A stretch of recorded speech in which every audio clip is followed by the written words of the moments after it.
I still remember the exact moment I decided enough was enough. I was sitting at my kitchen table, staring at a stack of bills and a bank account balance that was dangerously close to zero. It felt like I was working 40 hours a week just to stay broke, and the stress was starting to affect every single part of my life. I knew I needed a change, but the idea of saving thousands of dollars felt like trying to climb Mount Everest in flip-flops. However, fast forward exactly 6 months, and I managed to squirrel away $5,000 in cold, hard cash. No, I didn't win the lottery, and no, I didn't get a massive inheritance from a distant relative. I did it by implementing a series of simple, highly effective finance habits that anyone can start today. The journey to that $5,000 milestone started with a brutal look at my reality. I had to stop lying to myself about where my money was going. For the first month, I didn't even try to save. I just observed. I carried a small notebook everywhere and wrote down every single transaction. Whether it was a $4 coffee or a 50-cent pack of gum, it went in the book. By the end of 30 days, I realized I was leaking nearly $600 a month on things I didn't even care about. That was my first aha moment. If I could just plug those leaks, I was already halfway to my goal. I realized that saving isn't about deprivation. It's about intentionality. It's about deciding that your future security is more important than a temporary dopamine hit from a random purchase. I started small by setting a goal to save just $20 a day. When you look at $5,000 as one giant mountain, it's intimidating. But when you break it down into daily bite-sized pieces, it becomes a game you can actually win. I challenged myself to find that $20 through small sacrifices, cooking at home instead of hitting the drive-thru, canceling the gym membership I never used, and switching to a cheaper phone plan. These small wins started to snowball. Every time I reached a mini milestone, my confidence grew. I wasn't just saving money, I was building a new identity as someone who was actually in control of their financial destiny.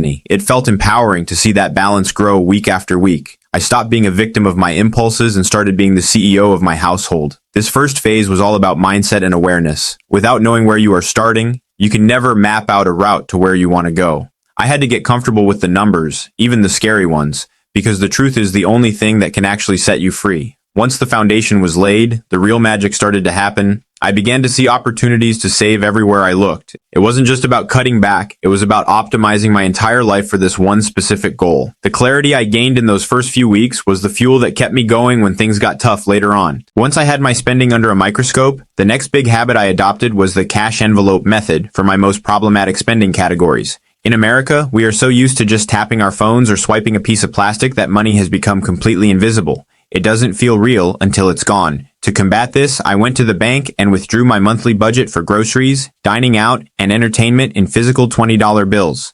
I put them into labeled envelopes, and once an envelope was empty, that was it for the month. There was no borrowing from next month or dipping into the rent money. This created a physical and psychological barrier that made me think twice before spending. If I wanted that extra large pizza on a Friday night, I had to physically look into the envelope and see that it would leave me with nothing for the rest of the weekend. That visual feedback is incredibly powerful. It forces you to prioritize your needs over your fleeting wants. Around the same time, I started practicing the generic brand challenge. I realized I was paying a massive premium for fancy logos on everything from ibuprofen to cereal.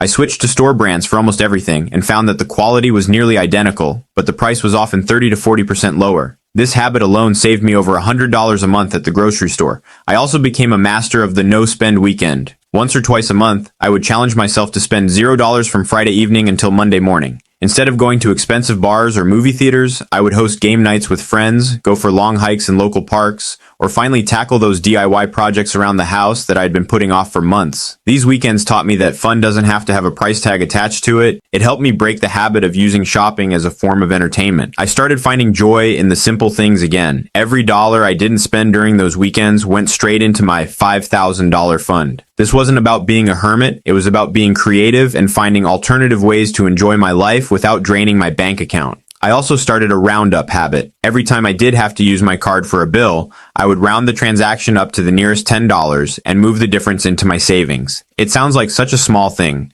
but those few dollars here and there added up to a significant amount by the end of the 6 months. It's all about creating multiple streams of savings that flow into one big bucket. By attacking my goal from 5 or 6 different angles at once, I made progress much faster than I ever thought possible. The momentum was becoming addictive, and I was starting to see the finish line. I realized that the hardest part of saving isn't the math, it's the discipline to keep going when the initial excitement wears off. But seeing that envelope system work gave me the proof I needed to stay the course. One of the most surprising habits that helped me hit that $5,000 mark was the one in, one out rule. I realized that a huge chunk of my money was being wasted on clutter, stuff that I didn't need and that didn't actually make me happy. So I made a deal with myself. I couldn't buy anything new, clothes, gadgets, home decor, unless I sold something I already owned first. Not only did this stop me from making impulsive purchases, but it also forced me to start an inventory cleanout. I spent my Saturday mornings listing old electronics, designer clothes I never wore, and extra furniture on Facebook Marketplace and eBay. In just the first 2 months, I made nearly $800 just by selling things that were sitting in my closet gathering dust. This was a massive boost to my savings goal, and it felt incredible to declutter my physical space at the same time. It turned my house into a gold mine. Every time I felt the urge to go to the mall, I would instead go into my garage and look for something else to sell. This shifted my mindset from being a consumer to being a producer and an entrepreneur. I started seeing the value in things I previously ignored. Another game-changing habit was energy auditing my home. I noticed my utility bills were way higher than they should be. I started being religious about turning off lights, unplugging appliances that weren't in use, and adjusting the thermostat by just 2 degrees. I also called my internet and car insurance providers and told them I was considering switching to a competitor.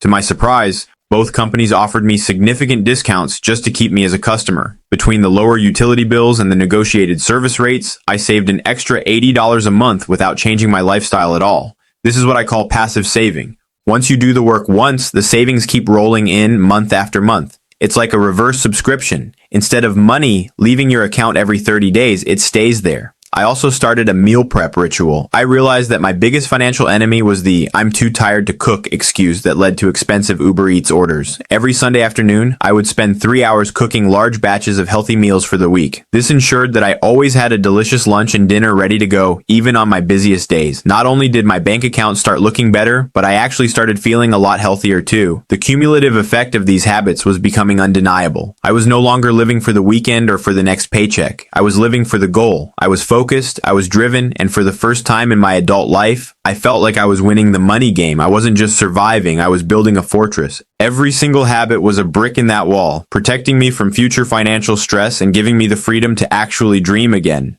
By the 4-month mark, I had saved about $3,000, and that's when I hit a bit of a wall.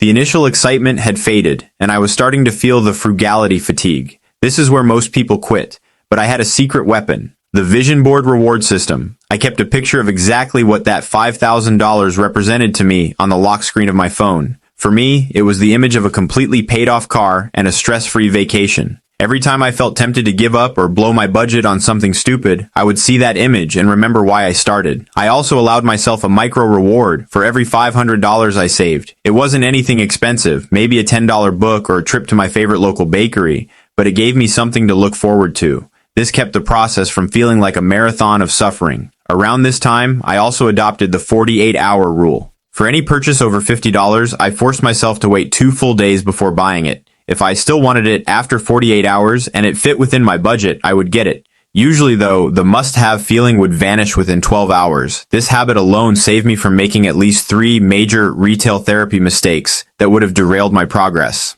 I also started gamifying my savings. I joined an online community of people who were also on a debt-free or savings journey. We would have weekly challenges like No Spend Week or the $5 bill challenge, where every time you get a $5 bill and change, you have to save it. Having that accountability and a sense of healthy competition made the process fun again. I wasn't alone in the struggle, and seeing others succeed gave me the push I needed to keep going. I also started a side hustle for just 5 hours a week. I used my skills to do some freelance writing and virtual assistant work on the side. Every single penny from that extra work went directly into the savings account. I didn't let that extra income change my lifestyle. I used it strictly as a speed boost for my goal. By adding that extra income, I was able to save an additional $200 a month, which significantly shortened my timeline.